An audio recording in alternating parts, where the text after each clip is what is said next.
O Futuro de uma Ilusão é um texto duro, não porque Freud queira atacar a religião como quem faz polêmica, mas porque ele toca num ponto delicado do humano, a nossa necessidade de amparo, a nossa necessidade de um sentido quando a vida se apresenta como finitude, perda, acaso, violência, desamparo. Freud chama isso de ilusão, sem usar a palavra como xingamento. Ilusão não é necessariamente mentira. Ilusão é uma construção psíquica que nasce de um desejo de proteção, um desejo de justiça, um desejo de que exista um pai capaz de responder onde ninguém responde, um desejo de que exista uma ordem onde muitas vezes só há caos. E Freud pergunta: o que a cultura faz com esse desejo? O que as instituições fazem com essa necessidade humana de não estar só diante do real? Freud escreve como alguém que conhece a força do desamparo e que conhece também o modo como o sujeito tenta escapar dele. Não escapamos apenas com ideias, escapamos com crenças, escapamos com narrativas, escapamos com promessas, escapamos com sistemas que organizam o mundo em troca de uma renúncia. Por isso, o texto é argumentativo. Ele não é um devaneio, ele é um confronto. Freud quer levar a questão até o fim. Se a religião oferece consolo, o que ela exige em troca? Se ela promete proteção, o que ela pede como preço? E aqui aparece um ponto central. A religião, em Freud, não é apenas um conjunto de rituais. Ela é uma instituição cultural. E como toda instituição cultural, ela produz norma, proibição e também culpa. Freud descreve um mecanismo que atravessa a vida em civilização. O sujeito deseja, mas não pode satisfazer tudo o que deseja, e quando não pode satisfazer, ele frustra. Freud chega a definir com precisão: frustração é o fato de um impulso não poder ser satisfeito. E daí, ele dá um passo a mais. Existe a proibição e existe a privação. A proibição é o ato institucional de impedir. A privação é o estado subjetivo produzido por esse impedimento. Não é apenas que não pode, é o que acontece dentro do sujeito quando não pode. A privação não é neutra. A privação organiza o psiquismo. Ela define o que será recalcado. Ela define o que retornará como sintoma. Ela define o que se tornará culpa. E por que isso interessa tanto ao tema da religião? Porque a religião, para Freud, é uma resposta cultural à privação. Ela oferece um arranjo simbólico. Você não pode tudo, mas isso tem sentido. Você não pode tudo, mas haverá recompensa. Você não pode tudo, mas existe um pai que vê. Você não pode tudo, mas existe uma ordem superior. Freud observa que esse arranjo tem uma semelhança estrutural com certas formas infantis de pensamento. A criança vive o desamparo, a criança depende, a criança precisa de proteção, a criança precisa que alguém interprete o mundo, e a criança tende a supor que existe uma instância protetora capaz de garantir segurança. Freud não está dizendo que o sujeito religioso é infantil, ele está dizendo algo mais complexo, que existe um traço infantil na forma como o humano, em geral, lida com o desamparo. A diferença é que na vida adulta, essa figura não precisa ser o pai real, ela pode ser deslocada, pode virar Estado, pode virar líder, pode virar ideologia, pode virar mercado, pode virar a ciência quando ela é usada como promessa de salvação. Pode virar a psicanálise quando ela é transformada em culto. E aqui Freud nos obriga a uma pergunta incômoda. Qual ilusão eu aceito para não encarar o real? E mais, qual ilusão eu vendo para não encarar o real? Porque instituições também sobrevivem alimentando ilusões.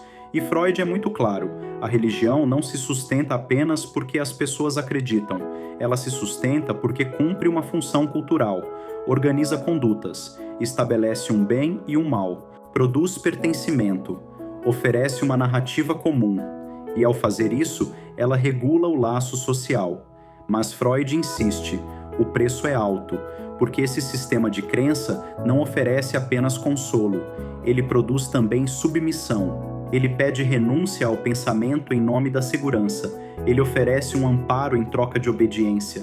E é nesse ponto que Freud aproxima religião e moral, não como a mesma coisa, mas como mecanismos que se tocam. A moral, em Freud, não é um conjunto abstrato de valores. A moral se torna uma instância interna. E aqui entra o supereu. o supereu não é apenas consciência moral, ele é uma instância que cobra, uma instância que vigia, uma instância que julga. E Freud dá um golpe decisivo.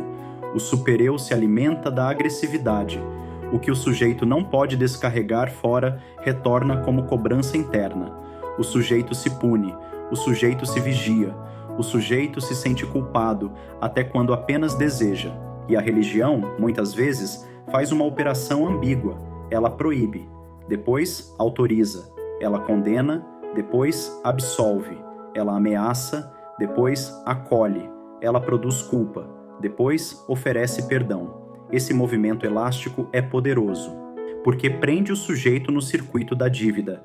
E isso não acontece só na religião.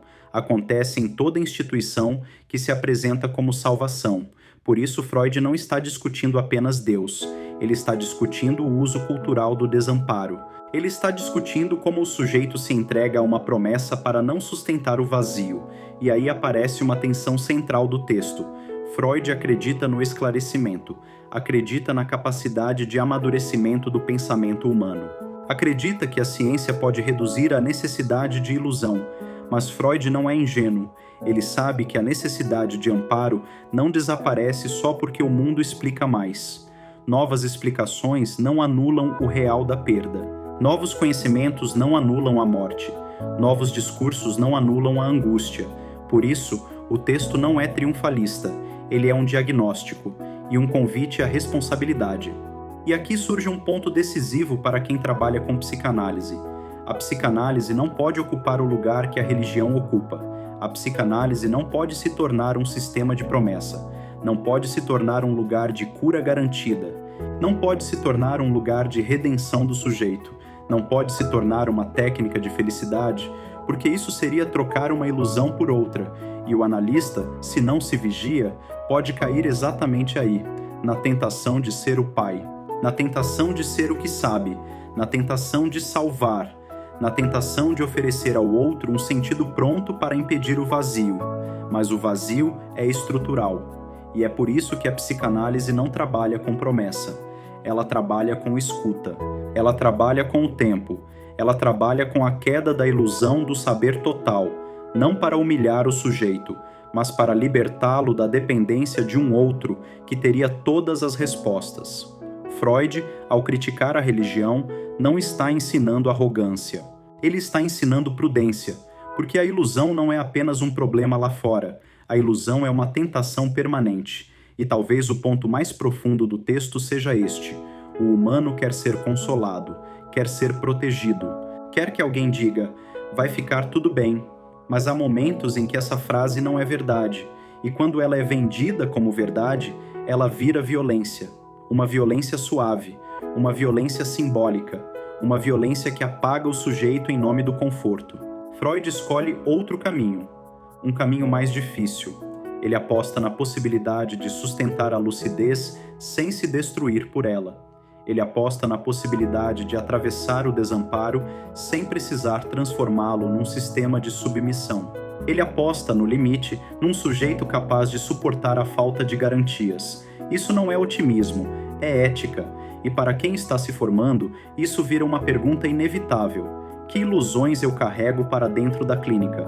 Que ilusões eu uso para me defender do sofrimento do outro? Que ilusões eu uso para não escutar aquilo que eu não quero ouvir?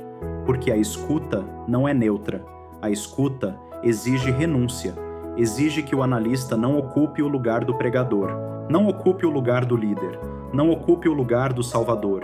Exige uma posição que não promete, que não consola de forma fácil, que não apaga o mal-estar, mas que torna o mal-estar pensável.